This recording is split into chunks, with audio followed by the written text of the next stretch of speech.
5 बरस की लड़की मिनी से घड़ी भर भी बोले बिना नहीं रहा जाता। एक दिन वो सवेरे सवेरे ही बोली, बाबूजी, रामदयाल दरबान है ना, वह काक को कौवा कहता है। वो कुछ जानता नहीं ना बाबूजी। मेरे कुछ कहने से पहले उसने दूसरी बात छेड़ दी। देखो बाबूजी, भोला कहता है आकाश में हाथी सूंड से पानी फेंकता है, इसी से वर्षा होती है। अच्छा बाबूजी, भोला झूठ बोलता है ना। और वह फिर खेल में लग गई।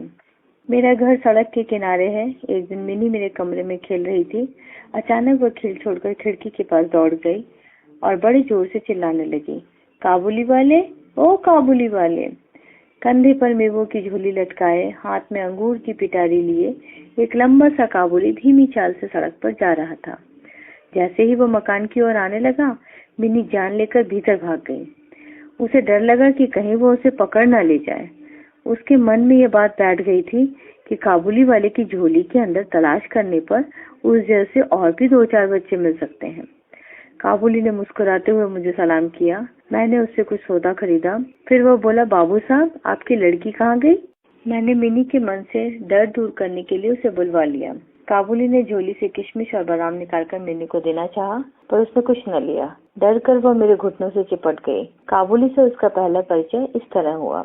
कुछ दिन बाद किसी जरूरी काम से मैं बाहर जा रहा था। देखा कि मिनी काबुली से खूब बातें कर रही है और काबुली मुस्कुराता हुआ सुन रहा है। मिनी की झोली बादाम किशमिश से भरी हुई थी। मैंने काबुली को अठन्नी देते हुए कहा, इसे ये सब क्यों दिया, अब मत देना। फिर मैं बाहर चला गया। कुछ देर तक काबुली मिनी से बातें करता रहा। जाते समय वह अठन्नी मिनी की झोली में डालता गया। जब मैं घर लौटा तो देखा कि मिनी की माँ काबुली से अठन्नी लेने के कारण उस पर खूब गुस्सा हो रही है। काबुली प्रतिदिन आता रहता। उसने किशमिश बादाम दे देकर मिनी के छोटे से हृदय पर काफी अधिकार जमा लिया था। दोनों में बहुत बहुत बातें होती और वे खूब हंसते। रहमत काबुली को देखते ही मेरी लड़की हंसती हुई पूछती, काबुली वाले, ओ काबुली वाले, तुम्हारी झोली में क्या है? रहमत हंसता हुआ कहता, हाथी। फिर वो मिनी से कहता, तुम ससुराल कब जाओगी? इस पर उल्टे वो रहमत से पूछती, तुम ससुराल कब जाओगे? रहमत अपना मोटा घूंसा तान कर कहता, हम ससुर को मारेगा। इस पर मिनी खूब हंसती। हर साल सर्दियों के अंत में काबुली अपने देश चला जाता। जाने से पहले वो सब लोगों से पैसा वसूल करने में लगा रहता। उसे घर घर घूमना पड़ता, मगर फिर भी प्रतिदिन वो मिनी से एक बार मिल जाता। एक दिन सवेरे मैं अपने कमरे में बैठा कुछ काम कर रहा था। ठीक उसी समय सड़क पर बड़े जोर का शोर सुनाई दिया। देखा तो अपने उस रहमत को 2 सिपाही बांधे लिए जा रहे हैं। रहमत के कुर्ते पर खून के दाग हैं और सिपाही के हाथ में खून से सना हुआ छुरा। कुछ सिपाही से और कुछ रहमत के मुंह से सुना कि हमारे पड़ोस में रहने वाले एक आदमी ने रहमत से एक चादर खरीदी। उसके कुछ रुपए उस पर बाकी थे, जिन्हें देने से उसने इनकार कर दिया था। बस इसी पर दोनों में बात बढ़ गई और काबुली ने उसे छुरा मार दिया। इतने में काबुली वाले, ओ काबुली वाले कहते हुए मिनी घर से निकल आई। रहमत का चेहरा क्षण भर के लिए खिल उठा। मिनी ने आते ही पूछा, तुम ससुराल जाओगे? रहमत ने हंसकर कहा, हाँ, वही तो जा रहा हूँ। रहमत को लगा कि मिनी उसके उत्तर से प्रसन्न नहीं हुई। तब उसने गुस्सा दिखाकर कहा, ससुर को मारता, पर क्या करूं, हाथ बंधे हुए हैं। छुरा चलाने के अपराध में रहमत को कई साल की सजा हो गई। काबुली का ख्याल धीरे धीरे मन से बिल्कुल उतर गया और मिनी भी उसे भूल गई। कई साल बीत गए। आज मेरी मिनी का विवाह है। लोग आ जा रहे हैं। मैं अपने कमरे में बैठा हुआ खर्च का हिसाब लिख रहा था। इतने में रहमत सलाम करके एक और खड़ा हो गया। पहले तो मैं उसे पहचान ही न सका। उसके पास न तो झोली थी और न चेहरे पर पहले जैसी खुशी। अंत में उसकी ओर ध्यान से देखकर पहचाना कि यह तो रहमत है। मैंने पूछा, क्यों रहमत, कब आए? कल ही शाम को जेल से छूटा हूँ, उसने बताया। मैंने उससे कहा, आज हमारे घर में एक जरूरी काम है, मैं उसमें लगा हुआ हूँ, आज तुम जाओ फिर आना। वो उदास होकर जाने लगा। दरवाजे के पास रुककर बोला, जरा बच्ची को नहीं देख सकता? शायद उसे यही विश्वास था कि मिनी अब भी वैसी ही बच्ची बनी हुई है।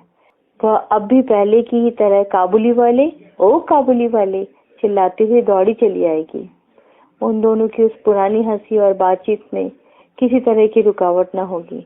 मैंने कहा, आज घर में बहुत काम है, आज उससे मिलना न हो सकेगा। वो कुछ उदास हो गया और सलाम करके दरवाजे से बाहर निकल गया। मैं सोच ही रहा था कि उसे वापस बुलाऊं। इतने में वो स्वयं ही लौट आया और बोला, ये थोड़ा सा मेवा बच्ची के लिए लाया था, उसको दे दीजिएगा। मैंने उसे पैसे देने चाहे, पर उसने कहा, आपकी बहुत मेहरबानी बाबू साहब, पैसा रहने दीजिए। फिर जरा ठहर कर बोला, आपकी जैसी मेरी भी एक बेटी है, मैं उसकी याद कर करके आपके बच्चे के लिए थोड़ा सा मेवा ले आया करता हूँ। मैं यहाँ सौदा बेचने नहीं आता। उसने अपने कुर्ते की जेब से हाथ डालकर एक मैला कुचैला मुड़ा हुआ कागज का टुकड़ा निकाला और बड़े जतन से उसके चारों तह खोलकर दोनों हाथों से उसे फैलाकर मेरी मेज पर रख दिया। देखा कि कागज के उस टुकड़े पर एक नन्हे से हाथ के छोटे से पंजे की छाप है। हाथ में थोड़ी सी कालिख लगाकर कागज पर उसकी छाप ले ली गई थी। अपनी बेटी की इस याद को छाती से लगाकर रहमत हर साल कलकत्ते की गली कूचों में सौदा बेचने के लिए आता है। देखकर मेरी आंखें भर आईं। सब कुछ भूलकर मैंने उसी समय मिनी को बाहर बुलाया। विवाह की पूरी पोशाक और गहने पहने मिनी शर्म से सिकुड़ी मेरे पास आकर खड़ी हो गई। उसे देखकर रहमत काबुली पहले तो सब पका गया। उससे पहले जैसी बातचीत न करते बना। बाद में हंसते हुए बोला, लल्ली सास के घर जा रही है क्या? मिनी अब सास का अर्थ समझने लगी थी। मारी शर्म के उसका मुंह लाल हो उठा। मिनी के चले जाने पर एक गहरी सांस भरकर रहमत जमीन पर बैठ गया।